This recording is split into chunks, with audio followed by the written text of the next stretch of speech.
Perspective du 10 mai au Palais du Peuple, le séminaire sur l'organisation et les fonctionnements d'une commission parlementaire organisée par le National Democratic Institute. Ces séminaires visent à renforcer les capacités parlementaires sur le rôle que devra jouer une commission permanente. Et puis, une commission permanente au sein de l'Assemblée nationale, je voulais dire. Et puis, nous y restons pour signaler également que le président de cette Assemblée nationale, Vital Kamerhe, a reçu aujourd'hui une forte délégation de la Fédération des entreprises du Congo. Les condensés avec Laïn Bofando et Blaise, lui parle Laïn Bofando Mbungu et Blaise Lunda.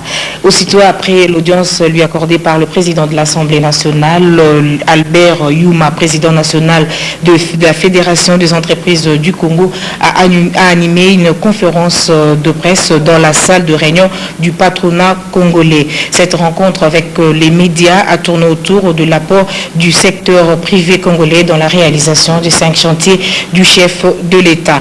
Reportage Jean-Louis Mian-Suekama et Département Femmes et Action Sociale de la Fondation Grand Kassai organise du 10 au 11 mai des journées de réflexion de femmes politiques. Ces journées de réflexion qui se tiennent dans la salle de conférence de l'église Notre-Dame de Fatima permettront aux femmes de faire les bilans de leur représentativité dans les législatives passées en vue de préparer les élections locales prévues en 2008. C'est un reportage de Dieu merci Nzob et Djouzen. En marge du forum sur l'emploi qui sera organisé par le ministère du Travail et de la Prévoyance sociale, les organisations syndicales de travailleurs se sont mises à l'œuvre pour réfléchir sur comment apporter leur contribution à ces chantiers que l'emploi. Depuis ce matin, au centre Kimbanguiste s'organisent les états généraux des syndicats. C'est un reportage de Guy Blaise Kitiki et David Tembeni. L'emploi a été décrété l'un des chantiers prioritaires de ce quinquennat.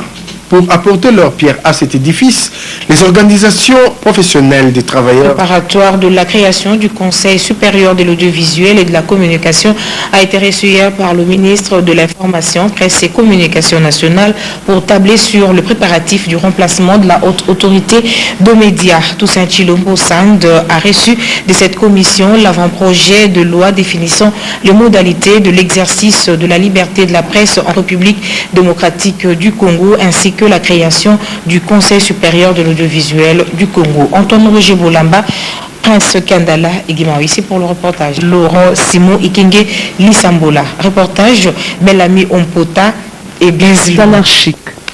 Voilà, profitons, je voulais dire, pour vous donner la situation du marché d'échange à la clôture de la journée du 10 mai 2007. Le cours d'échange indicatif est de 541,5 571 francs congolais pour un dollar américain contre francs congolais 546,72 la veille, soit une appréciation de 0,96% de la monnaie nationale par rapport à la devise américaine. Par ailleurs, compte tenu de la parité croisée à la clôture de 1 euro pour 1,350 dollars américains, le cours de change indicatif est de 731,5 787 francs congolais pour 1 euro contre 739,8 884 francs congolais la veille, soit une appréciation de 1,14% du franc congolais par rapport à l'euro. Le volume des transactions a été des dollars américains 17,895 millions contre dollars américains de 2 244 millions la veille, 2 244 la veille, soit une augmentation de 697,46%.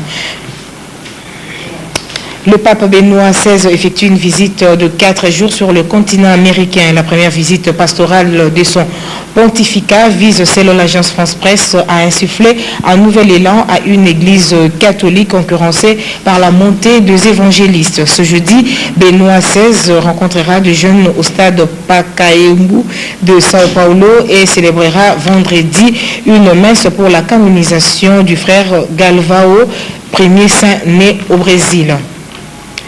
Le professionnel de médias, l'école de la bonne gouvernance forestière, grâce à l'appui de l'Union mondiale pour la nature financée par l'Union européenne, les journalistes ont bénéficié ce mardi d'une session de formation et d'information sur le processus Africa Forest Law Enforcement and Governance Forest Law Enforcement and Governance qui vise la lutte contre l'exploitation illégale des forêts.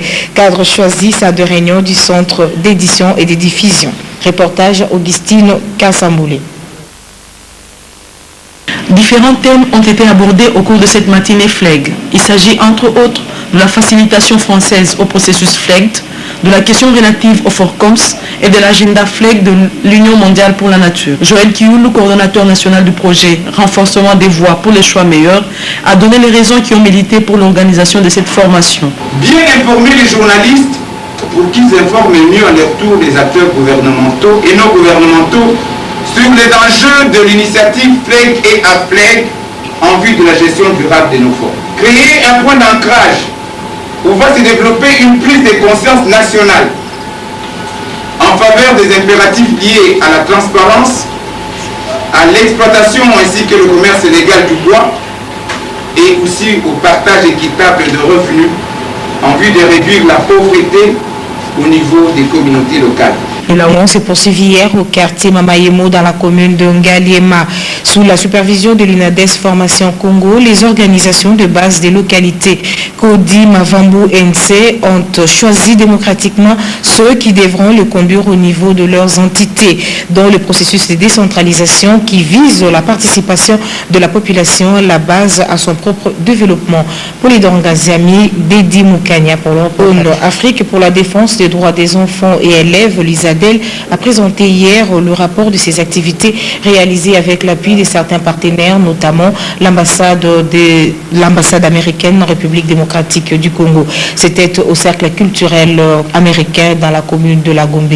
C'est un reportage de Jean-Christophe National des aveugles du Congo, UNAC. En effet, c'est le samedi 5 mai dernier que l'ancien DG de l'Union nationale des aveugles du Congo a cédé sa place à son successeur René Kassongo Oyowe. Cette nomination qui intervient après une longue période d'attente n'a pas laissé indifférent le membre de l'INAC qui, à travers ce représentant, a exprimé sa gratitude aux autorités du pays et surtout à sa tutelle. Ils l'ont fait dans une déclaration rendue publique aujourd'hui au centre de handicapés physiques sur l'avenue des Huileries.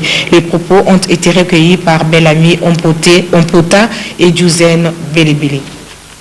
Nous voulons remercier les autorités du ministère des Affaires sociales, en l'occurrence son Excellence Monsieur le ministre, et le secrétaire général aux Affaires sociales.